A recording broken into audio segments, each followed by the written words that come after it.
This call is now being recorded.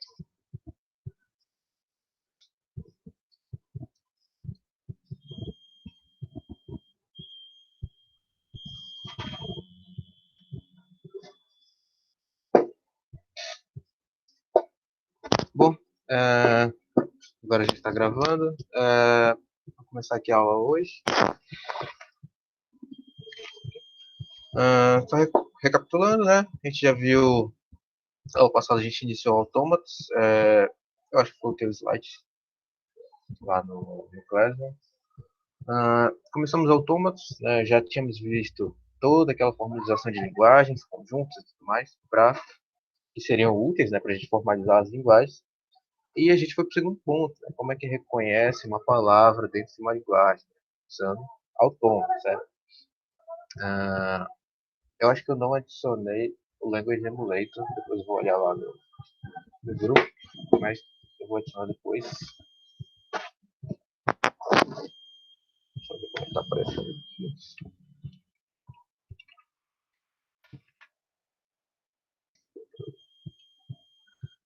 Então vimos toda aquela parte de autômatos, definimos autômatos, vimos para o que eles são usados. Se a gente pensar numa formalização total da disciplina, essa disciplina é voltada para o quê? Para a gente saber formalizar o conceito de linguagem. Linguagem é apenas uma formalização de um determinado problema, de um determinado fenômeno que a gente pode observar, certo? Então, nada mais é que linguagem é uma observação de um fenômeno, certo? Uma formalização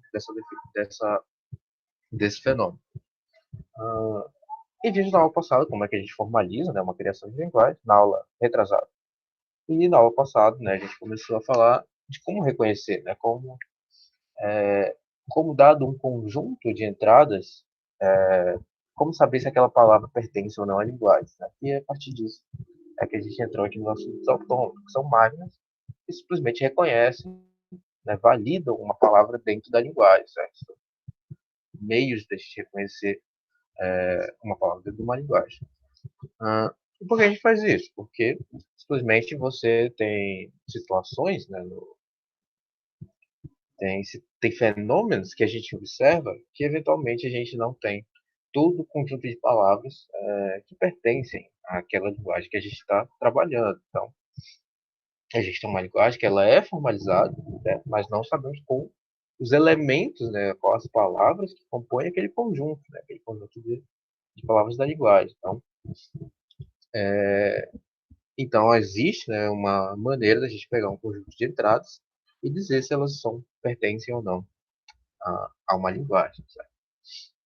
E foi aí que a gente viu os autômatos. Né? Os autômatos são maneiras simples da gente modelar máquinas, certo? Máquinas que resolvem problemas, no qual basicamente elas são máquinas que não consomem memória. Né? Então elas estão lendo ali uma determinada entrada, então ela só tem o que ela tem de conhecimento, é o estado que ela está, o símbolo que ela está lendo da entrada e a transição, né? O que ela vai fazer dado um símbolo que ela lê. Certo? Então a gente seguiu, né, bastante nos autômatos, vimos alguns exemplos bem simples, certo? De reconhecimento de linguagens que a gente já vinha trabalhando desde a aula retrasada, linguagens em cima dos números binários, linguagens em cima dos números de dígitos ou números também. Vimos o conceito de configuração instantânea, né, que é aquele Tzinho deitado, que é só para formalizar como a gente está descendo, né, como a gente está consumindo o autômato, certo? É como se fosse o passo a passo. Formalizamos o autômato. Eu deixei alguns exercícios, se alguém quiser perguntar depois, ou agora mesmo, sobre se tentou fazer algum desses exercícios. A gente pode trabalhar em cima deles também. A gente vai fazer uma parte bem prática hoje. Então a gente vai ver um pouco do JFlap, para quem já teve a oportunidade de baixar, ele é bem tranquilo de usar. Só ajeitar aqui o caderno.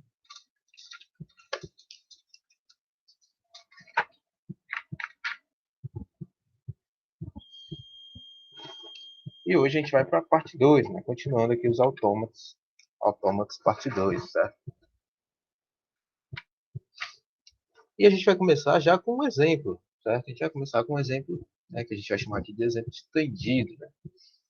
Como a gente estava falando na aula passada, autômatos são formalismos adequados para reconhecimento de linguagem, certo? Temos bastante conceito de linguagens, como para que serve, como formar linguagem. Então, a gente precisava de uma definição, né, de algum objeto que pudesse reconhecer essas palavras dentro dessas linguagens. Então, a gente vai começar com um exemplo aqui, né, que é o chamado Planeta Estranho, ou Strange Planets. Eu encontrei que um dos possíveis criadores desse problema é esse cara aí, Jay Milsberg, mas eu já tinha ouvido falar desse problema numa aula de... É uma aula que tem na internet, uma aula de Harvard, eu acho, faz tempo. E nesse problema, ele é bem curioso para a gente ver diversas aplicações e interpretações de como usar autônomos, certo? Como usar autônomos em teoria da computação. Então, como é que funciona nesse planeta estranho, certo? Nesse planeta estranho, a gente tem três espécies, que a gente vai chamar aqui de A, B e C. E essas espécies, cada um deles, né, A, B e C, tem um conjunto, né, de indivíduos que existem para aquela espécie. Se a gente tem, por exemplo, três indivíduos dentro desse planeta, uma das configurações, podemos dizer assim, para três indivíduos é simplesmente que A tem um indivíduo, a espécie B tem um indivíduo e a espécie C tem um indivíduo, certo? Então, a gente intercala o número de indivíduos em todas as opções possíveis para as três espécies, para as espécies A, B e C. E como funciona o processo de procriação nesse planeta, certo? Ele funciona da seguinte maneira: apenas duas espécies diferentes podem acasalar, né? Podem procriar. Ou seja, eu não posso pegar dois caras da espécie A, né, e colocar eles para procriar. Eles não procriam, eles só procriam entre indivíduos de espécies diferentes, certo? E se isso ocorre, né, quando dois carinhas de duas espécies diferentes acasalam, vai acontecer a seguinte situação. A primeira é que eles morrem, certo? Então, se eu pegar lá um cara, vamos supor que a gente tem três pessoas nesse planeta. Uma pessoa da espécie A, uma pessoa da espécie B e outra pessoa da espécie C. E vamos dizer que a espécie A e B, os indivíduos de cada uma dessas espécies, acasalam, certo? Então, pega um cara do A, pega um cara do B e eles acasalam. Então, vai acontecer as seguintes situações nessa ordem. Primeira coisa, os dois morrem, certo? O cara da espécie A e o cara da espécie B, eles vão morrer e vai nascer um filho deles, né? Como se fosse um parto, né? Morre no parto os dois. E vai nascer dois filhos da terceira espécie, ou seja, um cara do A e um cara do B vão procriar, eles vão morrer e vão gerar dois novos indivíduos. Né? Eles vão ser substituídos, podemos dizer assim, por um cara da outra espécie, né? Da terceira espécie. Nesse caso em particular, né, se a gente tivesse uma pessoa da espécie A, uma pessoa da espécie B e uma pessoa da espécie C, e um cara da espécie A e um cara da espécie B procriassem, a gente ia gerar o quê? Mais dois caras da espécie C. Os caras da espécie A e B morreriam, então o nosso planeta, a configuração do planeta ficaria com a espécie A sem nenhum indivíduo, a espécie B também sem nenhum indivíduo, e a espécie C agora com três indivíduos. Certo? Então, a gente tem essa configuração desse planeta, e mais algumas observações. O número de indivíduos nunca muda, né? Então, dado a configuração inicial, né? Se eu tenho três indivíduos, então não vou mudar o número de indivíduos. É como se eu não fosse eliminar alguém ou adicionar uma nova pessoa, certo? Então, não importa que configuração eu faça ali do acasalamento, o número de pessoas vai ser sempre igual. Porque, como vocês viram, né? Se eu pego um casal, né, digamos assim, de espécies diferentes, eles morrem, são trocados por outros dois. Então, o número de espécies nunca vai mudar. E a gente tem aqui um conceito, né, que é o conceito do planeta falhar, certo? O que é o planeta falhar? A gente pode pensar no planeta falhando quando você não consegue procriar mais, certo? Então, a gente tem um conjunto de pessoas, né, naquele planeta e, porventura, né, por algum motivo, elas não conseguem mais procriar. Então, o que vai acontecer? Né, dado que se o tempo de vida de cada indivíduo é finito, né, se eles morrem, então uma hora todos vão morrer e o planeta vai ficar o quê? Vazio, certo? Então, a gente considera que o planeta falha nesse problema, os planetas estranhos, se em algum ponto todos os indivíduos são da mesma espécie. Isso por quê? Porque não vai ter mais como procriar, é impossível que eles acasalem. Certo? Então, é, se eles têm tempo de vida, logo todos vão morrer se todos forem da mesma espécie. Então, naquele primeiro exemplo, a gente tinha que o A e o B se acasalaram, gerou mais dois Cs, então a gente tinha três Cs, três pessoas da espécie C, e logo eles vão morrer, certo? Eles não vão ter, supondo aqui que o tempo de vida deles é limitado, então eles vão morrer falhando o planeta, falhando a vida naquele planeta. Então, como modelar esse problema em autômatos finitos, certo? Como modelar esse problema com autômatos, certo? Como a gente só tratou de autômatos finitos determinísticos, nesse problema específico a gente está querendo modelar ele num AFD, certo? Então a gente tem a seguinte situação, que a configuração, né, que a gente tem nesse planeta é o quê? É o número de indivíduos de A, B e C. Então, o que a gente pode, por exemplo, pensar como se fosse um estado é o número atual de indivíduos em cada espécie. Então, esse pode ser o nosso estado. O estado corrente é o número de indivíduos em cada espécie. Então, a gente pode criar uma string, né, que representa o nome do estado, onde essa string pode ser o quê? Pode ser um concatenado dos números de pessoas em A, B e C, de algum modo, certo? Então, naquele caso lá, o primeiro caso, vamos supor que só tem o planeta inicia com três indivíduos, sendo que é um de cada espécie. Então, um estado poderia ser, né, na hora da gente configurar um estado, a gente poderia dizer que esse estado define que há uma pessoa em cada espécie. Ou seja, há uma pessoa na espécie A, uma pessoa na espécie B, uma pessoa na espécie C. Então, a gente monta aqui um estado com uma sequência de três inteiros, certo? Que é o número de indivíduos nessas espécies.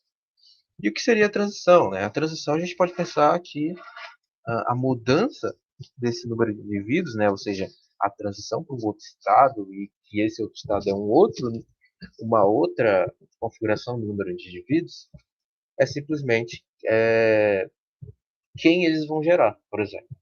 Então, se eu tenho um estado onde eu tenho ou seja, uma pessoa na espécie A, uma pessoa na espécie B e uma pessoa na espécie C, eu posso ter uma transição que a gente pode dizer que está consumindo o símbolo C, ou seja, ele está gerando novas pessoas da espécie C. O que isso quer dizer? Quer dizer que o cara de A, o cara de B se acasalaram, gerando um novo elemento em C. Então eu vou decrementar, na hora que eu fizer minha transição, consumindo esse símbolo, e esse símbolo é o quê? É o próximo a ser, é o filho, digamos assim, é o filho gerado pelo acasalamento de dois indivíduos de espécies diferentes. Então, o próximo estado é basicamente o decremento das outras duas espécies de símbolo que não está sendo consumido e uma adição, um mais dois do símbolo que está sendo consumido, certo?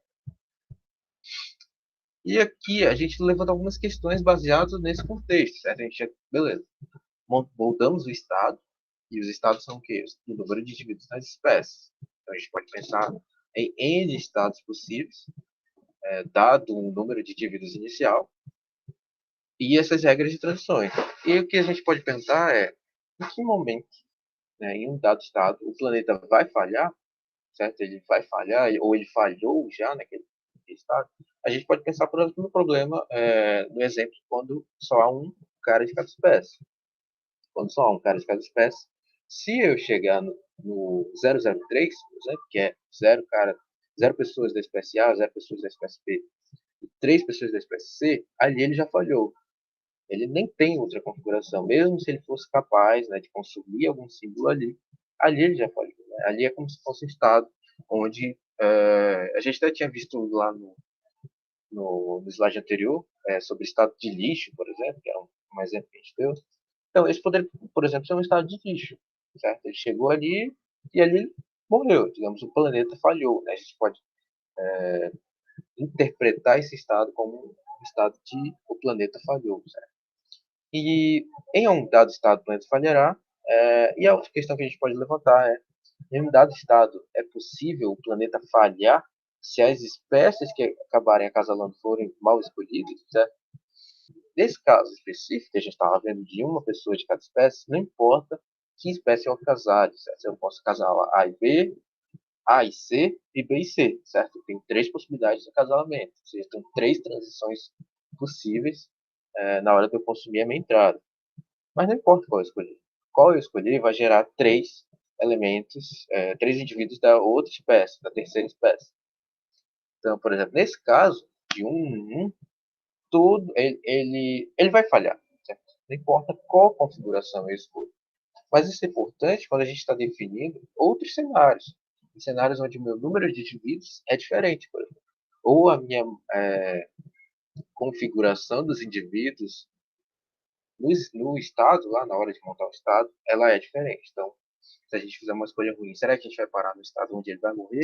Ou se a gente sempre ficar ali numa escolha que é boa, teoricamente, podemos dizer assim, se ele escolher certo, ele nunca vai morrer. Esse planeta vai sempre continuar num ciclo, que é um ciclo de procriação, né? Um ciclo onde ele não para de procriar. Então a gente define essas transições, certo? A gente pode chamar de eventos baseados no consumo daquele alimento de espécie. E a gente, como eu tinha falado, né, no exemplo do C lá, que seria, que seria o terceiro aqui de modo análogo, um evento que a gente pode chamar de consumo do A, né, o A-based, nesse caso do slide, ele ocorre quando os indivíduos das outras duas espécies vão acasalar, gerando mais dois do elemento que está sendo consumido. Nesse caso, é o A, certo?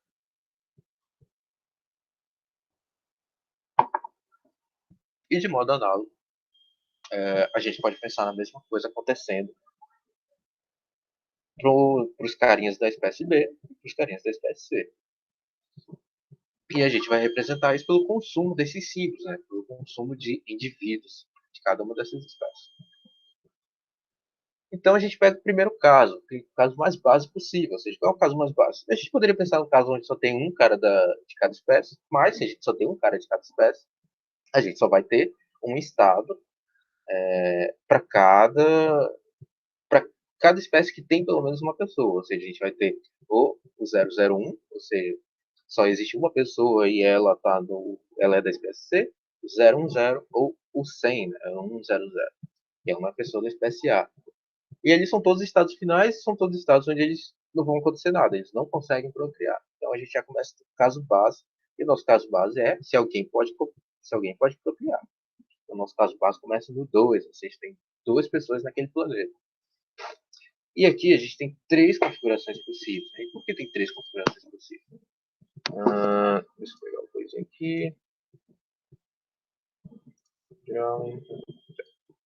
Por que tem três configurações possíveis? Porque a gente tem três autômatos que representam a configuração inicial dos indivíduos na espécie.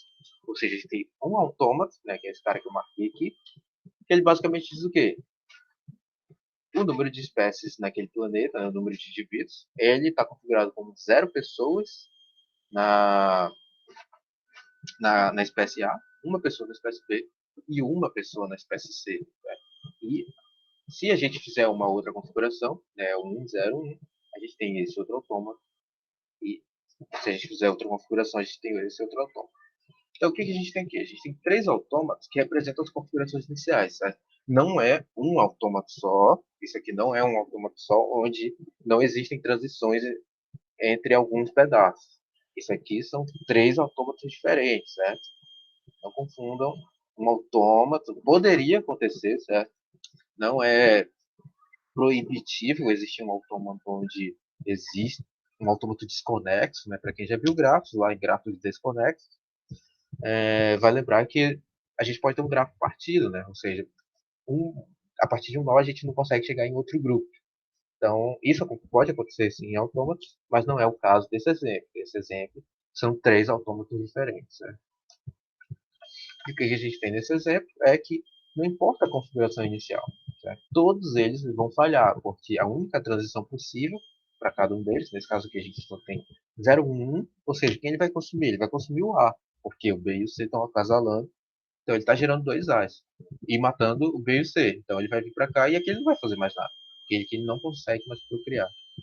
Então aqui todos os estados, todos esses 6 estados, eles são estados do tipo que devem falhar. Né? Eles vão falhar, o planeta vai falhar nesse caso. Agora a gente parte para o terceiro caso, certo? O caso onde tem, aliás, é n igual a 3, né? O caso n igual a 3, que foi aquele caso inicial, né? Inclusive que a gente viu, que eu falei rapidamente, foi esse caso, que é o caso onde o primeiro, a gente tem um indivíduo de cada espécie, certo? E não importa qual símbolo eu consumo, ou seja, qual elemento, né, qual indivíduo eu vou gerar no acasalamento. Todos eles vão falhar nesse caso aqui. Porque se eu consumir o A, eu vou chegar em 300, se eu consumir o B, eu vou chegar em 030, e se eu consumir o C, eu vou chegar em 003, estados de falha. Então, esse autômato aqui, esse autômato de cima, ele é todo do tipo deve falhar, certo? Mas a gente tem uma outra configuração. E qual é a outra configuração possível? É ter duas pessoas de uma espécie e uma pessoa de outra espécie. Então a gente pode pensar nesse caso aqui, certo? Nesse caso específico aqui, a gente está modelando sem um estado inicial, mas a gente poderia dizer que o estado inicial é esse cara, certo? Esse cara poderia ser o estado inicial, ou seja, eu tenho 0 pessoas da espécie A, 2 pessoas da espécie B e uma pessoa da espécie C.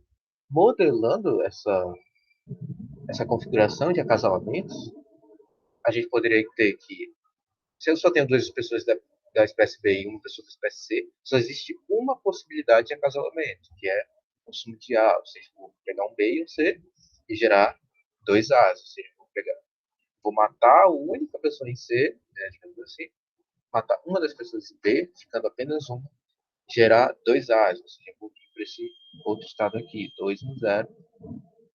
E aqui eu só consigo consumir o C, gerando esse outro estado, e aqui eu só consigo consumir B. Então, vou ficar num ciclo, certo? Então, nesse ciclo aqui, nessa configuração inicial, independente de quem a gente chama de estado inicial ou configuração inicial, o planeta não falha, certo? É uma configuração que o planeta nunca vai falhar, porque vai ficar nesse loop aí. E nenhum estado é o final, né? Lembrando que o estado final aqui é um estado de falha, certo?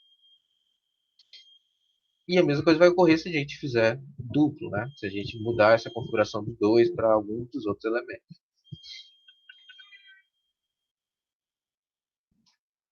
Agora, a gente tem um caso de n igual a 4, certo? N igual a 4 indivíduos. Então, a gente primeiro começa com a primeira configuração possível. E a primeira configuração possível, por exemplo, né, a gente pode pegar é essa. É 2 A's, um B e um C, né, gerando um estado chamado de 211, que é esse cara aqui, certo? Nesse cara aqui, a gente pode ter 3 configurações possíveis de acasalamento. Ou seja, todas as possibilidades de acasalamento são possíveis aqui nesse caso. Ou ele consome A, ou seja, o cara que está em B em C, né, ou seja, o 11 aí, né, o 1, ele se acasala e gera mais 2 A's, ou seja, ele vai gerar 400. Ou ele consome B, né, que fica similar ao exemplo com n igual a 3, e eu vou ter esse estado aqui, 130. Ou ele vai consumir o C, certo? Que é basicamente a configuração similar aqui, só muda a ordem, né? Ao invés de gerar 3 caras no B, ele vai gerar 3 caras no C. Certo? Antes ele matava os caras, a pessoa em C para ficar com 3 Bs, e agora, na outra configuração, ele mata a pessoa em B para ficar com 3 Cs. E a partir disso, né, a partir dessa linha aqui, eu consigo consumir o B e o C, gerando a configuração de baixo, né, gerando o 022. E aqui perceba que eu tenho uma espécie de loop, certo? Deixa eu ver se eu consigo desenhar.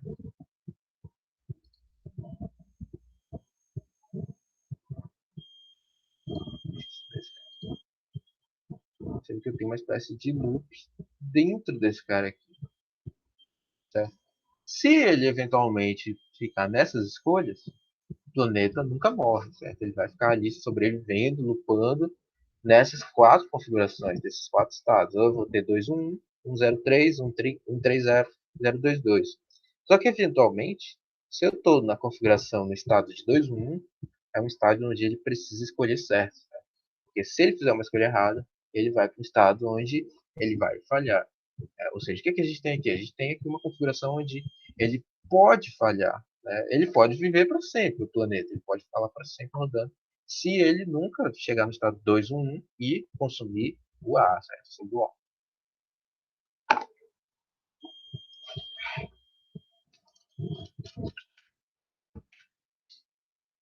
E analogamente a gente consegue produzir um autômato similar, né? Ou seja, 211, 121 e 112 para o B e o C, certo? Então a gente consegue produzir até 3 autômatos desse caso aqui. São esses dois aqui que eu estou mostrando.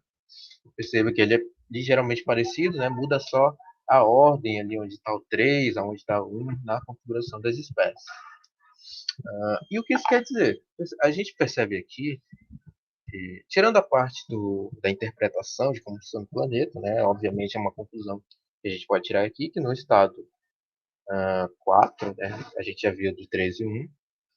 No 3, a gente tem um estado onde ele vai falhar, né? Uma configuração onde ele vai falhar, e outras duas configurações onde ele nunca falha. E já para o 4, né, a gente tem que, nessa configuração, se tiver dois indivíduos da mesma espécie e uma de cada das outras duas, a gente vai ter que os estados sempre vão ficar naquele estado de pode falhar, certo? Não é que ele deve falhar. A gente não consegue, nesse autômato, nenhum dos três nesse caso, mensurar o momento que ele vai falhar. A gente não consegue dizer, cara, vai chegar um momento ali que no ano tal ele vai falhar. Não, ele vai ficar lupando até ele eventualmente falhar, né? Que é quando ele fizer a escolha errada, por exemplo, o consumo errado de um sim. Então a gente tem 3 autômatos possíveis aqui, só lembrando, porque a gente não tem outras configurações desse autômato. A gente poderia pensar assim, professor, a gente está configurando 211, ou 121, ou 112, por que a gente não configuraria, por exemplo, 130, certo? A gente não configura 130 porque 130 já acontece, certo? 130 já acontece nesse cara aqui. Então, se a gente está fazendo essa configuração 2.1, a gente vai e eventualmente quiser fazer uma configuração de estado inicial, seja 130, a gente vai chegar nesse mesmo autômato, tá? Então, é por isso que para esse caso de n igual a 4, só existem 3 autômatos possíveis, porque a gente vai chegar no mesmo autômato se a gente fizer uma configuração diferente. Ah, e a partir disso, a gente pode tirar a vantagem de como formalizar melhor um determinado problema. Só um momento. A gente pode chegar à conclusão aqui que aquilo que eu havia falado na aula passada, os autômatos eles podem ser feitos de diversas maneiras. Eu posso dar uma solução para um problema, mas outra pessoa chegar com uma outra solução, um outro autômato, e eu não posso dizer de cara que ele está errado. Ele pode também resolver a mesma linguagem. Então, os autômatos eles podem ser modelados de maneiras distintas, né?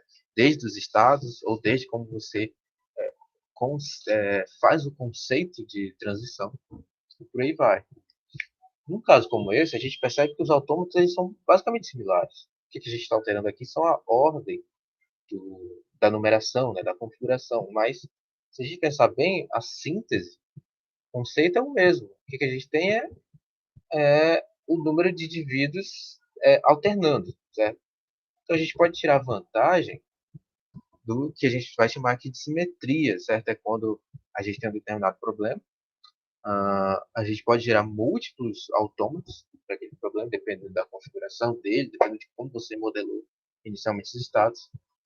Só que, eventualmente, a gente pode chegar ao ponto de olhar e dizer, cara, esses autômatos eles são iguais, então será que não dá para unificar eles, modelar de uma nova maneira para conceituar ele diferente? Isso não dava para fazer, por exemplo, na aula passada. E por que não dava para fazer na aula passada? Porque lembra que o autômato é uma quíntupla e o segundo carinha lá no autômato, na quíntupla do autômato, é o que? É o alfabeto. Eu já dizia qual era o alfabeto da linguagem que a gente estava tentando resolver. Mas e quando a gente não tem alfabeto? Quando a gente monta o alfabeto. Quando a gente monta o alfabeto, aí sim a gente consegue tirar vantagem da simetria, a gente consegue modelar diferente o autômato. Quando você já diz qual é o alfabeto, você tem duas coisas. Primeiro, é que você já tem um alfabeto, então você não consegue fugir do modo como você vai consumir os seus símbolos, certo? Se eu dissesse que nesse problema o alfabeto era A, B e C, e não como a gente fez aqui, o que a gente fez? A gente modelou A, B e C como alfabeto.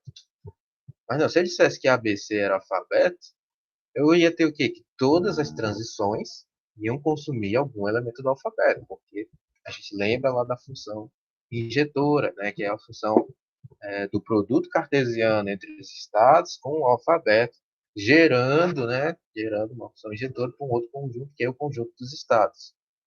Então, se eu já defino o alfabeto, eu já não consigo, por exemplo, alterar a modelagem das minhas transições. Certo? Eu posso eliminar as transições, definitivamente, mas eu não consigo modelar elas de modo diferente. Então, nesse caso específico, a gente tinha pensado, pô, o nosso alfabeto era consumo de ABC, elementos de cada espécie. Mas deu para ver que é muito parecido os autômatos. E basicamente esses autômatos, a gente pode simplesmente representar eles pela lista enumerada, né, do número de indivíduos, ordenada de forma decrescente, ou crescente também, poderia ser. E dizer que a transição é apenas o consumo de um elemento, né, um elemento X, gerando,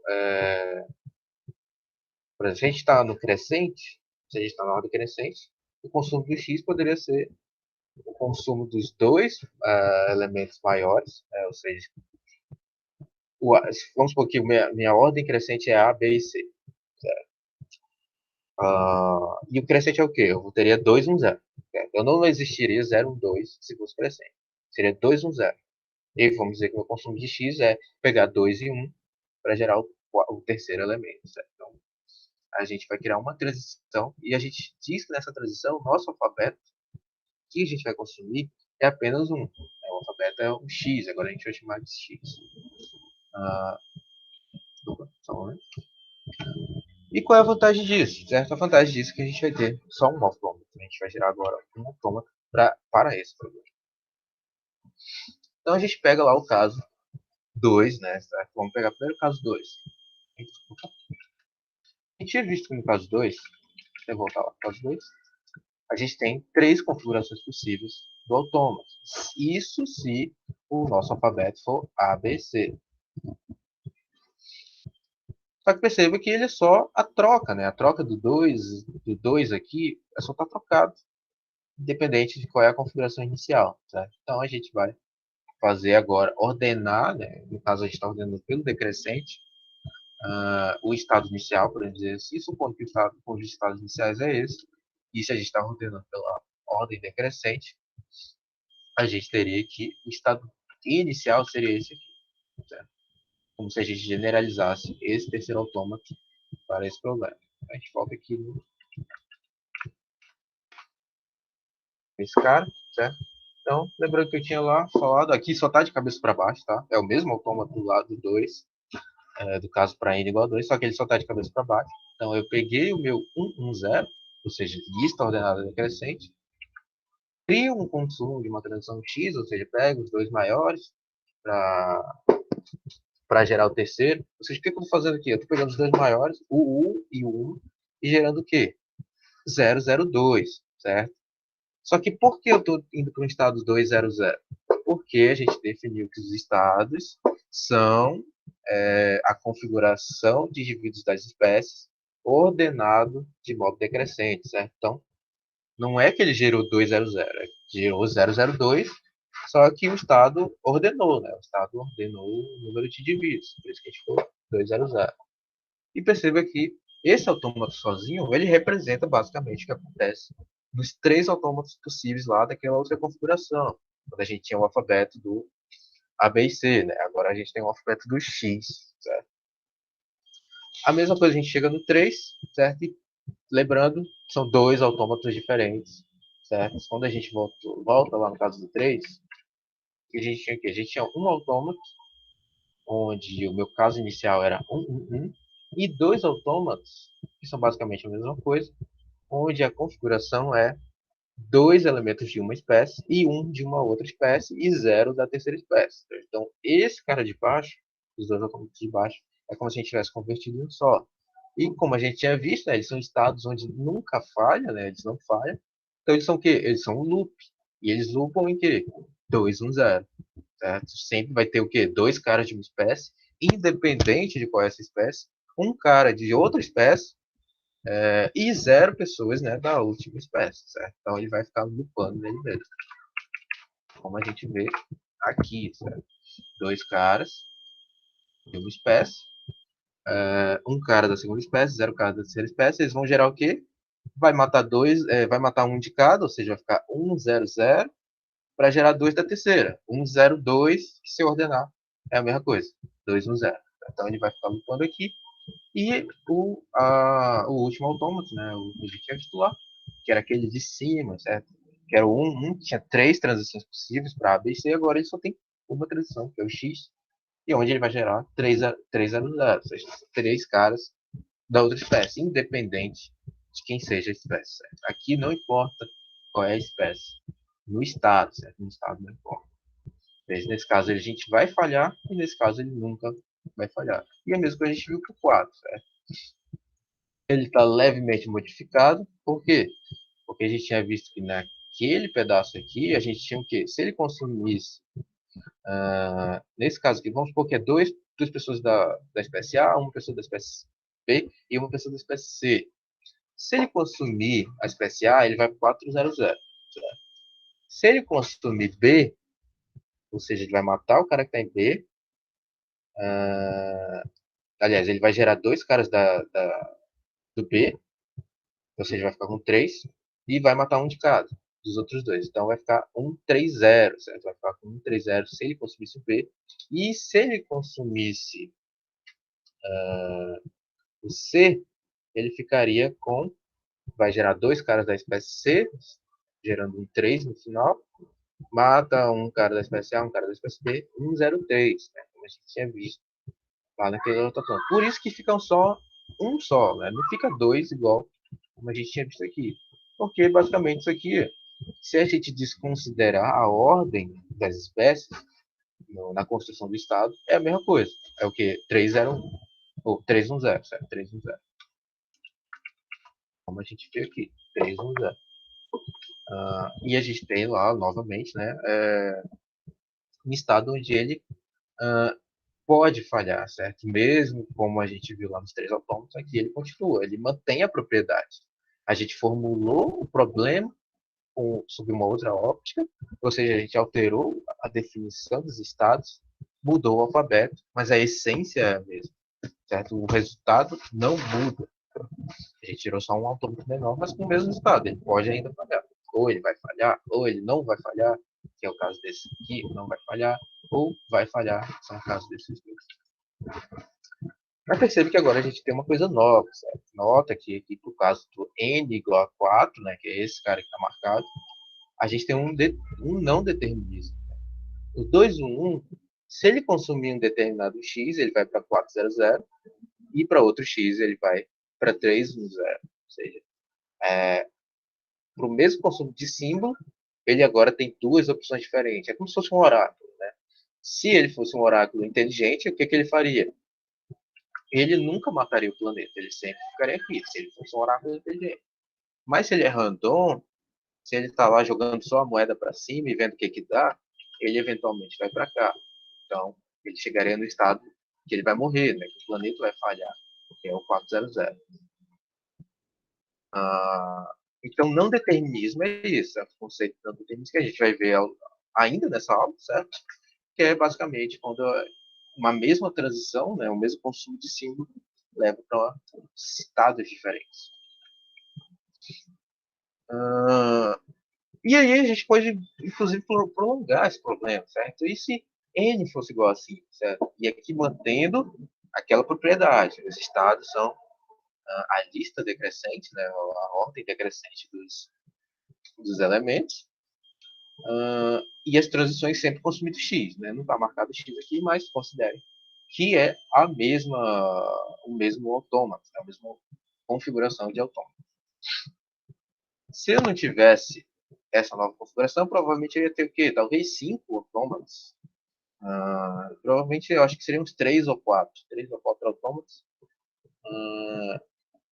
Mas poderia ser até 5, né? Sempre, teria que ser menor que n, esse é o número de autômatos nesse caso. Mas para cá a gente só tem um. Então, a gente nota, por exemplo, que para n igual a 5, ele é um estado de deve falhar, certo? E por que ele deve falhar? Porque a gente não tem mais um loop, certo? Não importa onde eu começar, ele eventualmente, aliás, esse estado é o deve falhar, né? Se ele chegar aqui, ou se eu começar aqui, né? Se essa for a minha configuração inicial, ou se eu chegar aqui, o planeta já era. Então ele não vai acontecer mais nada no planeta. Mas para todos os outros, ele pode, uh, ele pode ficar nesse loop aqui, certo? Então, de 2, 1, 1, vou para cá, desço para o 3, 2, 0, volto para o 2, 2, 1, vou para o 3, 1, 1, volto para o 3, 2, 0, posso ficar nesse loop aqui desses 3, ou no loop dos 4, mas eventualmente eu vou sempre estar naquele negócio. Se ele for um oráculo, se ele sempre escolher certo, o planeta nunca morre. Se ele for um oráculo que só joga moeda, né, se tem um random lá, eventualmente ele pode falhar. E com isso a gente pode prolongar. Isso se fosse 6, certo? Se fosse 7, quantos estados a gente precisaria no caso completo? Ou seja, se a gente tivesse, ao invés de modelar com X no meu alfabeto, no consumo do símbolo, e o meu estado não ser a lista enumerada, né, ordenado decrescente, quantos estados eu teria? E se eu tirasse a vantagem da simetria, quantos estados a menos, quantos autômatos a menos eu ficaria? Então, é um problema reflexivo, né, que a gente pode pensar. E, eventualmente pode ser até um problema assim, pô, pode cair na prova. Acho que ficaria legal, por exemplo, n igual a 7, nesse tipo de problema. Vocês poderiam me dizer, o planeta vai morrer para n igual a 7? Ele pode morrer? Ou existe um caso lá para n igual a 7 que ele nunca morre? É reflexivo mesmo. Inclusive, poderia modelar de uma terceira forma, certo? A gente modelou de 2 formas esse problema. A primeira forma era o quê? Foi a forma mais simples que a gente pode pensar. Consumo das espécies A, B e C, ou seja, meu alfabeto, tá lembrando lá do conceito de autômatos, né? O autômato é o quê? Uma quíntupla, né? Conceito de autômatos é conjunto de estados, letra E aqui, conjunto de estados, o alfabeto, conjunto de transições. Então a gente poderia ter lá, naquela primeira formalização, a gente fez o quê? O alfabeto é o ABC, os meus estados são o número de indivíduos em cada espécie, certo? E já na outra configuração que a gente modelou, o meu alfabeto era quem? O meu alfabeto era X. E os estados eram só a ordem decrescente do número de indivíduos em cada espécie. O que, logicamente, só altera o conjunto de funções de transição, certo? Então, esse é um exemplo para refletir, certo? Não vou dar a resposta para o n igual a 6, para n igual a 7, ou quantos autômatos teria, quantos estados a menos a gente ganha, quanto tira a vantagem dessa simetria. Mas é importante para ver que quando eu não te digo, né, quando a gente não pede lá, quando vocês estão olhando uma questão, ou um problema mesmo, quando vocês estão olhando algum problema e o alfabeto não é dito, você pode modelar de diversas formas. Se você tem, por exemplo, você está trabalhando lá no setor de informática, vamos dizer que você está fazendo um formulário web e, o teu chefe te diz, cara, a gente criou um formulário web, o usuário tem que escrever CPF, traço, DZ e o número e as disciplinas que ele quer se matricular naquele formulário web, separados por ponto e vírgula, certo? Cara, a gente modelou assim, faz um parse, certo? Alguma coisa que pegue esse resultado e separe ele nas classes, separe cada disciplina que o cara pediu, separe o CPF dele para depois a gente, sei lá, postar no banco de dados, por aí vai. Você montaria um parse, ou seja, você criaria a linguagem que valida as palavras naquele texto completo. Você passeia, né? Escaneia, primeiro escaneia, né? Que você vai ler cada caractere que o cara escreveu no formulário, e depois faz o passo, né? Define, diz quem é o CPF. Tem um traço aqui, esse traço aqui é o separador, o nome de disciplina qualquer string, então você está definindo a sua linguagem, você pode definir o seu alfabeto do que quiser. Certo? Então esse problema foi para a gente visualizar isso, visualizar outros modos de modelar um problema, o mesmo problema com autômatos diferentes. A gente vai ver um pouquinho agora de provas de equivalência, certo? Basicamente a gente tem, a gente sempre está lidando aqui, né, com teoria da computação, né,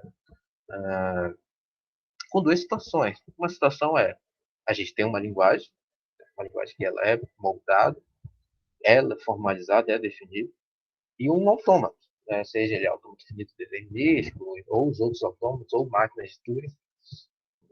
Mas como saber que a linguagem definida que você definiu, aquele autômato resolve?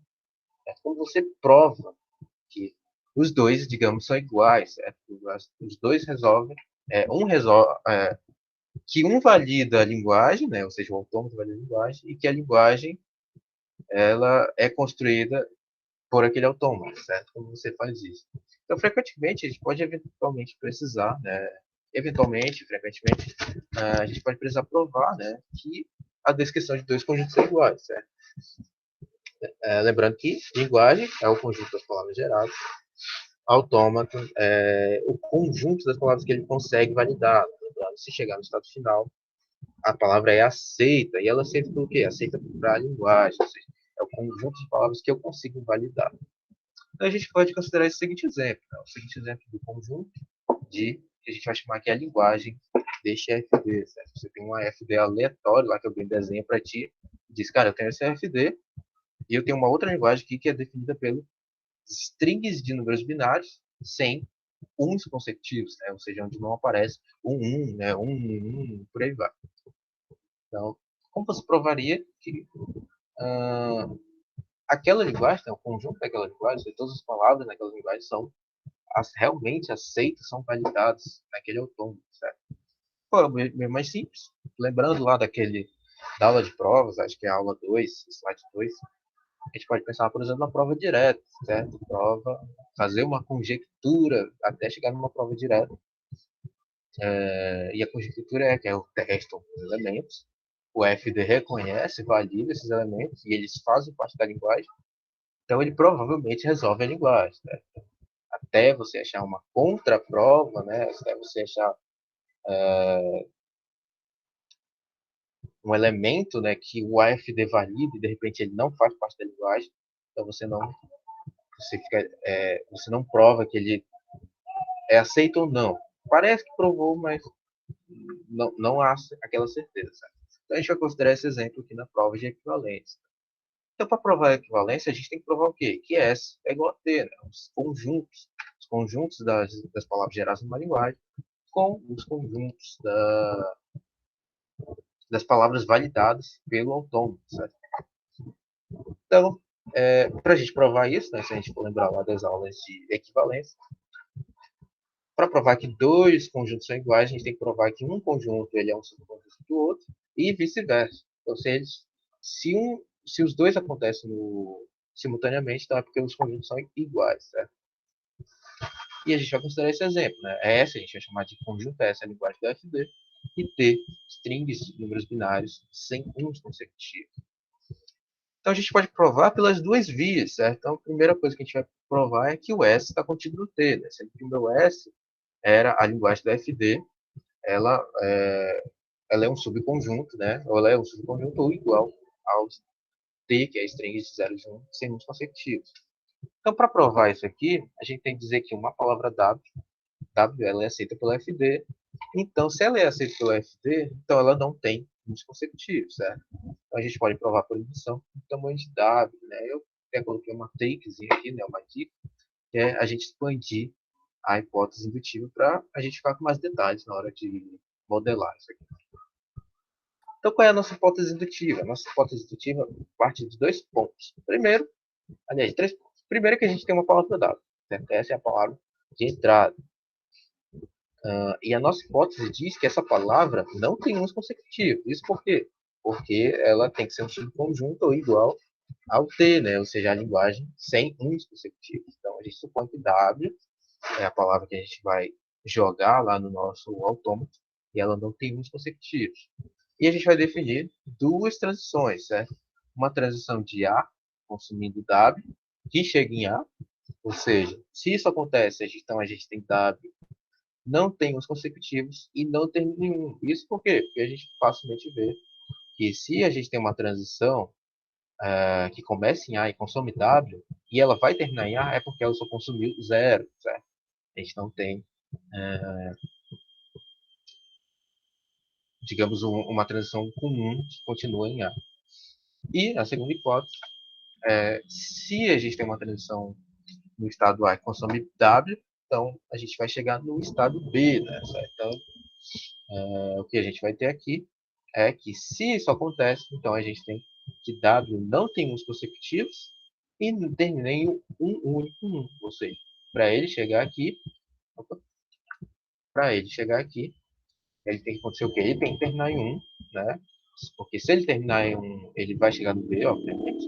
E ele só tem que ter um, né? Ele não pode ter um consecutivo, porque senão ele vai chegar no C, e no C ele morre, né? O C é o estado de lixo, nesse caso aqui.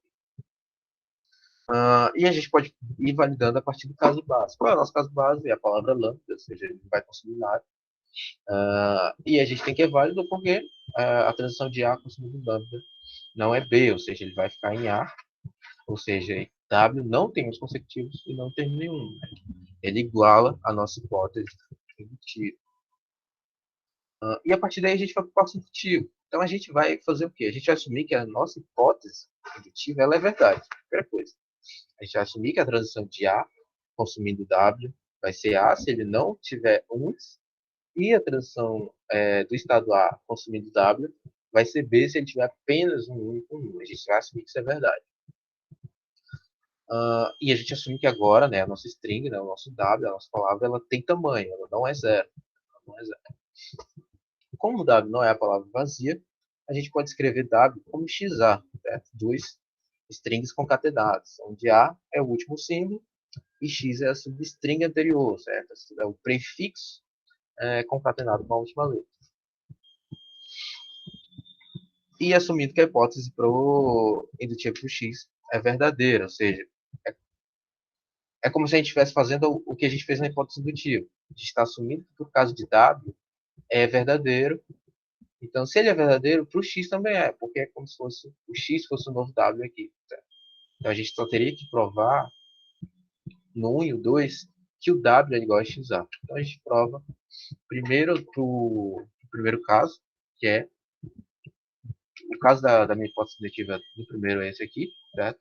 Que a transição de A consumindo W, a palavra W, vai chegar em A. Então, a gente tem que provar que isso vai acontecer. Então, se isso acontecer, W não tem uns consecutivos e não termina em 1. Então, isso implica que se a transição em A consome X, supondo que a nossa hipótese indutiva é verdadeira, ele vai resultar em A ou B, e o A vai ter que ser zero. Certo? E por que ele tem que ser zero? Porque para ele consumir toda a palavra dados, lembrando que W é igual a XA. Então eu vou consumir o X, certo? E na hora que eu for consumir o A, se ele continuar em zero, é porque a palavra W terminou em zero. E isso iguala a nossa hipótese indutiva. Que a nossa hipótese indutiva era o quê? X não tem uns, né? Não tem uns consecutivos. Então, desse modo, a gente demonstra que o nosso W, né, que o nosso XA, ele realmente não tem também um uns. Então, se a gente fosse fazer depois, se a gente fosse desmembrar o X desse XA em outra coisa, como, por exemplo, YA, né, e ficar desmembrando isso até a gente chegar no caso base, que é o lambda, a gente conseguiria mostrar que o autômato sempre aceita essa configuração, certo? É como se a gente estivesse fazendo recursivo, certo? A gente estivesse pegando sempre o prefixo, eliminando o sufixo, para a gente descobrir quem pode ser o sufixo, para mostrar que a transição sempre está igual à minha hipótese indutiva. E aí a gente vai para a parte 2, certo? A parte 2, a nossa hipótese indutiva 2, era se a transição, né, em A consumido W, ela vai chegar em B, então W não tem os consecutivos e termina em um único número. A gente vai precisar provar essa segunda hipótese. Então, assumindo que isso é verdade, e a gente faz uma transição no estado A consumindo X, ele vai o quê? Ele vai resultar em B, certo? Ele tem que resultar em B, por quê? Porque o A tem que ser 1, porque a única maneira de eu consumir o meu prefixo, certo? Se eu consumir todo o meu prefixo, eu vou parar em quê? Eu vou parar ou em A, se a gente pensar de um modo não racional, se a gente consumir todo o prefixo, para nossa hipótese indutiva ser válida, ele tem que chegar em A ou B, certo? Só que aqui ele não pode chegar em B. Por quê? Porque a nossa hipótese é de que W não tem uns consecutivos. Se W não tem uns consecutivos, os últimos caracteres da string tem que ser 1. E todos os caracteres em X, né, todo prefixo tem que ser 0. Então, a minha transição partindo em A, consumindo W, ela vai chegar, em A, certo? Ela vai restar em B, mas ela vai restar em B por quê? Porque o A tem que ser 1, certo? Então, na hora que eu consumir o meu W, o X todo ele vai ficar em A, certo? E aí eu vou consumir o B, que é o último elemento da string. Assumindo que a minha hipótese é verdadeira, ela consegue ser verdadeira se o A for 1, certo? O A tem que ser 1. E assumindo pela nossa hipótese indutiva, o X não tem 1, certo? Isso quer dizer aquilo que eu estava falando. O X ele só vai ser o que? Zeros. Certo? Ele só vai ser zeros e o A vai ter um 1 lá no final. Logo, se a gente seguir essa hipótese, a gente tem que o B, o W, né? O W não tem 1 também. Mas beleza. A gente demonstra que o autômato realmente reconhece a linguagem que ele diz conhecer, mas agora a gente tem que fazer o contrário. Então, a gente tem que dizer que se W não tem um uns, né? Então W ele é aceito pelo FD, certo? Que é o inverso, né? A gente está dizendo que a linguagem, né? Lembrando que a linguagem era o quê? A linguagem era strings de zeros e uns sem uns consecutivos, ou seja, são todas as palavras que não têm uns consecutivos. Então a gente está dizendo que se T é um subconjunto ou igual a S, então todas as palavras ali vão ser aceitas pelo autômato, certo? É isso que eu estou dizendo nessa afirmação aqui. Ó. Então, a gente tem que provar isso, né? Que se W não tem um, né? Que são todas as palavras em T, então W vai ser aceito no conjunto, no AFD, que é o conjunto S. Então a gente pode provar isso por quê? Pela contrapositividade. Tá? Lembrando lá do P implica em Q lá da aula 2. Certo? Então a gente tem o meu P, que vai ser se W não tem um uns, e o meu Q, ele é aceito pelo FD. Então, lembrando lá, até coloquei um pedacinho aqui do slide. Pedacinho do slide. Contrapositividade é o quê? A gente prova que se P implica em Q, então a gente tem que provar que não P implica em não Q. Então, a gente tem que provar que se W tem um uns, então W não é aceito pelo AFD, certo? Que é o que está escrito aqui, só que é o contrário do que eu acabei de falar, certo? Ou seja, se não P, ou seja, se W tem um uns, que é esse pedaço aqui, então ele é não aceito pelo AFD, né? Não que, então ele não é aceito pelo AFD. E o único modo de W não ser aceito é se o autômato terminar no estado C, certo? Que é o estado lá, o estado de lista. Então, a gente pode formalizar isso numa transição em que, se ele começa no estado A, que é o estado inicial, vai consumir uma palavra W qualquer, dentro lá do meu conjunto T, né, que já é o conjunto de palavras da linguagem, ele vai chegar no estado C, né, ele vai chegar no lixo, certo? Então, essa transição só é possível se a gente modelar W da seguinte maneira. X1x, certo? Então, meu W, eu vou reescrever a minha string W nesse formato, x1x, tal que o meu W, o meu X, ele vai chegar em B, certo? E o que acontece se ele chegar em B? Visualmente, se a gente pensar no autônomo, se ele chegar em B, é porque ele teve um cara chamado 1, certo? Ele teve um cara chamado 1. E para ele chegar no C, ele vai ter que ter outro cara chamado 1, certo? Beleza, a gente mostra aqui que se ele consumiu X e chegou em B, certo? Para provar a nossa contrapositividade, então a gente vai ter aqui uma transição do estado A consumindo X, certo? Que é um pedaço da string W, que vai chegar em B. certo? Ele vai chegar em B. E se isso acontecer, é porque o formato de X é esse cara aqui. É um conjunto de zeros, né? Ou não, né? O tamanho de Z pode ser maior ou igual a zero, tal que termina com 1. Essa palavra aqui, né, se a gente fosse pensar lá no conjunto da linguagem, ela seria uma palavra válida na linguagem. Z1 é uma palavra válida na linguagem. Só que beleza, a gente reescreveu x igual a Z1 e a gente tinha que W é igual a x1y. X1y. Substituindo o nosso x, certo? Substituindo o x lá no W, a gente tem agora que o nosso W, ao invés dele ser x1y, ele vai ser Z11Y. Logo, a gente tem o quê? A gente fez a prova por contrapositividade. A gente está dizendo que existe uma palavra com dois uns e ela foi parar no lixo, certo? Ela foi parar no estado C, né? Então a gente agora tem uma palavra, né? A gente tem uma palavra que ela tem realmente um uns, que é o nosso W, WZ1Y, e ela efetivamente não é aceita pela linguagem. E ela não é aceita por quê? Porque ela chegou no C, certo? E a partir daqui ela nunca mais vai ser aceita, porque ela nunca mais vai sair desse estado. Então aí a gente tem a prova dos dois, certo? A prova que S é um subconjunto igual a T e T é um subconjunto igual a S. Então a gente prova que esse autômato realmente reconhece aquela linguagem, certo? Visualmente a gente podia perceber isso, só que aqui é uma maneira de provar, é uma maneira de a gente mostrar aqueles conhecimentos que a gente já havia visto lá nas outras aulas, né, de prova, de teoremas e tudo mais, aqui nos autômatos. Certo? Então, quando a gente precisa provar autômatos, é assim que a gente tem que provar, certo? A gente tem que provar que a linguagem, o conjunto da linguagem é igual ao conjunto do autômato, das palavras válidas pelo autômato. Acho que a gente já passou bastante, já está quase no fim da aula. A partir de agora a gente já começa a falar um pouco de código. Beleza, a gente viu autômatos, resolver linguagens e tal. Mas e se a gente tivesse que programar? Né? Se a gente tivesse que, sei lá, vamos dizer lá, para quem, por exemplo, está escrevendo código. Né? Você está lá escrevendo código, não importa a linguagem, C, Python, Ruby, Groovy, enfim. Quando você está escrevendo código, você coloca o quê? Para compilar, ou para rodar, dependendo do nome da linguagem, vai estar run, ou vai estar compile, enfim. É só pensar no C. Quando a gente escreve um código lá, ponto .c, a gente faz o quê? GCC, código, traço O, saída, enfim. E o que é o GCC? GCC é o compiler, né? Um dos seis ali é de compiler. Justamente porque ele vai compilar a linguagem.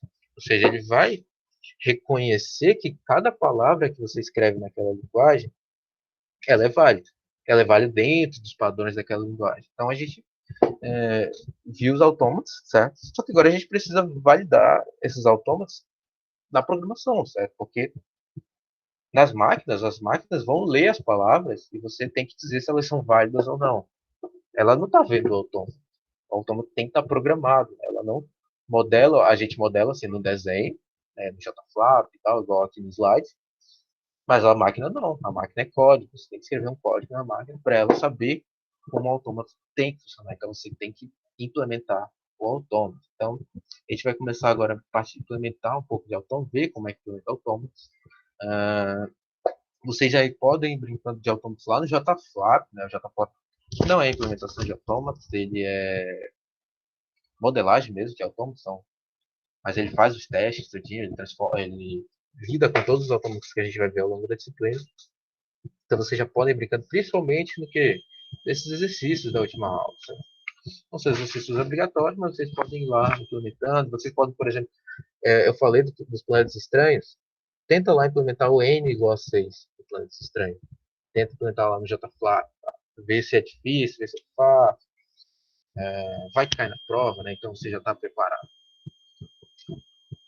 Mas também na próxima aula a gente vai ver como implementa em código. Né? A gente vai ver um Czinho aqui, talvez um Python, como implementar um autômato bem simples lá no Python e no C. E é isso, mas a gente vai continuar isso na próxima aula. E na próxima aula a gente já começa também os outros tipos de autômatos, os finitos não determinísticos, com transição lambda e tudo mais. Ficou alguma dúvida na hora de provar aí que uma linguagem e um autômato eles são iguais, certo? A gente sempre tem aquela sensação de que está fazendo autômatos Quando a gente tem uma linguagem, tem que fazer o autômato, a gente sempre fica aquela sensação, será que o autômato está certo? Quando a gente está lá no JFlap, vocês vão ver isso quando vocês mexerem no JFlap. O JFlap faz o quê? Ele faz uma conjectura, certo? Você dá um conjunto de palavras e você já tem que saber se elas são aceitas ou não, e ele vai simplesmente executar, né? Ele vai simular, ele vai conjecturar que você fez o autômato certo. Mas vai sempre ficar aquela sensação, será que você fez mesmo? Será que tem uma entrada que sei lá, uma entrada que o professor sabe que pô, vai bugar o autômato. Então, essa parte de provas é bem legal para a gente ver isso. Né? Então, se for alguma dúvida, se for alguma dúvida no lance dos planetas estranhos, que era só um exemplo bem estendido mesmo para a gente ver autômatos, diferente desses exemplos onde eu já dou a linguagem, você só tem que montar o autômato, ou o inverso. Se eu dou o autômato, você tem que dizer qual é a linguagem que ele representa. Então, dessa vez, a gente viu uma coisa bem diferente, que era um problema mesmo, onde não tinha nem autômato definido e não tinha nem linguagem definida. Você tinha que definir os dois. Então, se for alguma dúvida, se alguém tiver alguma dúvida, quiser perguntar alguma coisa, se alguém fez alguma questão da aula passada e quiser também perguntar se está certo, pode mandar aí. Senão a gente dá uma encerrada depois. Vou só parar de gravar aqui, mas quem quiser fazer pergunta, pode.